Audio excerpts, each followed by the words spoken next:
Hi, my name is Cynthia Reyes, and I am a student at the University of Houston downtown. And today I'm going to be reading Who Eats What by Patricia Lauber.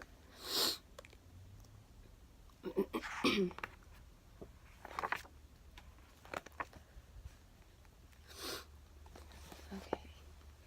A caterpillar is eating a leaf on an apple tree. Later, the caterpillar is spotted by a wren. It becomes part of the wren's dinner. Still later, the wren is eaten by a hawk. The caterpillar, wren, and hawk are all linked together. They form a food chain. Each is a link in the chain. The hawk is the top of the food chain because no other animal attacks and eats the hawk. The animal at the top of the food chain is always the last eater, the one nobody else eats. Suppose you eat an apple off the tree. That makes you part of a short food chain. The apple and you are at the top of the food chain. Or suppose you drink a glass of milk. Now you are at the bottom of a slightly longer food chain. The milk came from a cow, and the cow ate grass. So this chain is grass, cow, you. Every time you eat a meal, you become the top of several food chains. You can draw a picture to show them. If you had a peanut butter and jelly sandwich, a glass of milk, and an apple, the picture might look like this. Food is the fuel our bodies need. Food keeps us alive. It gives us the energy we need to grow, move, and do many other things. The same thing is true for caterpillars, wrens, hawks. For all animals, all must find or catch the foods they need. When you draw a food chain, you are drawing a flow of energy. The arrows show its path. There are many, many food chains, more than anyone can count. But in one way, they are all alike. All food chains begin with green plants. Green plants are the only living things that can make their own food. They are the only living things that do not need to eat something else. Green plants take energy from the sunlight. They use it to make food out of water and air. All animals depend on green plants for food, even animals that don't eat plants. Hawks, for example, do not eat green plants, but the hawk ate the wren that ate the caterpillar that ate the leaf of a green plant. And so the hawk is linked to green plants through the food chain. It needs the plants as much as a caterpillar does. Take a walk and look around. You will see parts of many food chains.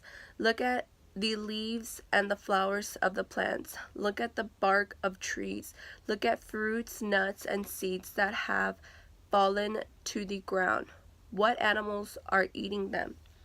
You might see a grasshopper eating a blade of grass. You may not see another animal eat the grasshopper, but you can find out which animals eat grasshoppers by going to the library. You can read up on grasshoppers and any other animal you've seen. You can draw food chains. Your drawings will show that one plant may be the start of several food chains. The leaves of an oak tree may be food for caterpillars. Beetles may bore into the trees. Acorns are food for squirrels, chipmunks, blue jays, and deer. The drawings will also show that most animals are part of several food chains. Chipmunks, for example, eat many foods. They eat nuts, seeds, berries, buds. They may also eat insects, snails, and other small animals.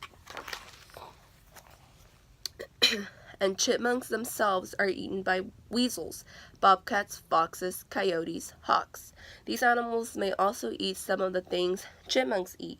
Try drawing some of these food chains on one page. You will have arrows branching in all directions. Now you have drawn a food web. Food webs are made up of many food chains. On land, most food chains are short, but scientists still have much to learn about them. They have even more to learn about food chains in the seas. These chains are long. They are also hard to study because most of the plants and animals live underwater. In the water, as on the land, food chains begin with green plants. Some of the plants are tiny. You need a microscope to see them. Some are bigger. The green plants are food for many tiny creatures, which become food for bigger creatures. Small fish are eaten by bigger fish, which are eaten by still bigger fish, which are eaten by even bigger fish. The biggest, such as tuna, are at the tops of the food chains, unless they are caught by humans. Then one of them may turn up in your tuna fish sandwich. Both the tuna and you are part of a food chain that begins with a tiny green plant. Food chains are found wherever life is found. The far south of the world, Antarctica, is icy and bitterly cold for much of the year, but in the summer its seas come alive. The water is rich with tiny green plants. They are fed on by tiny animals, and these are fed on by small animals such as krill, which look like shrimp. All these animals and plants are food for bigger animals such as fish and squid. Many other animals come to feast in these waters. These are seals, whales, and dolphins. There are many seabirds among them penguins. All the animals are linked to tiny green plants. The drawing shows a web of food chains at the far south of the world. The arrows show who eats what. Follow the arrows and find the animals that feed on krill. One of them is the blue whale, the biggest animal on Earth. Find the animals that eat krill. Sometimes people talk about catching krill for human food, but what would happen to the food web if fishermen took huge catches of krill each year? To find out, look at the drawing again. Humans often make changes in food chains and webs. Then they find that one change causes other changes. That was what happened when hunters killed nearly all the Pacific sea otters.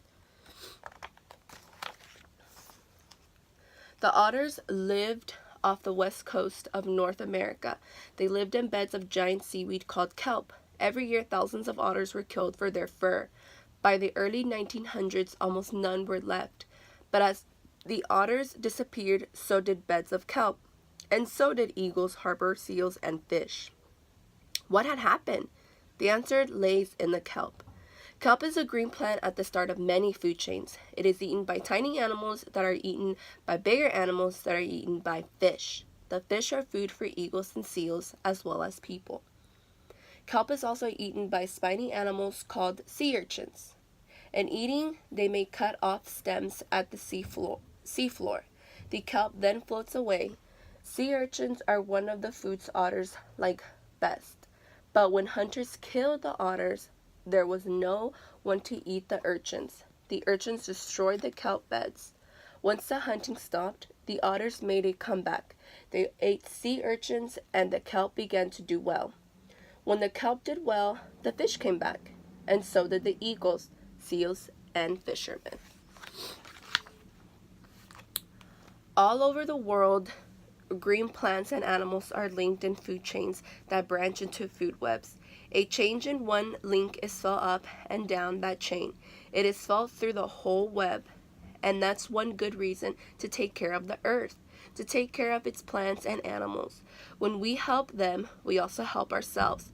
We too are part of many food webs.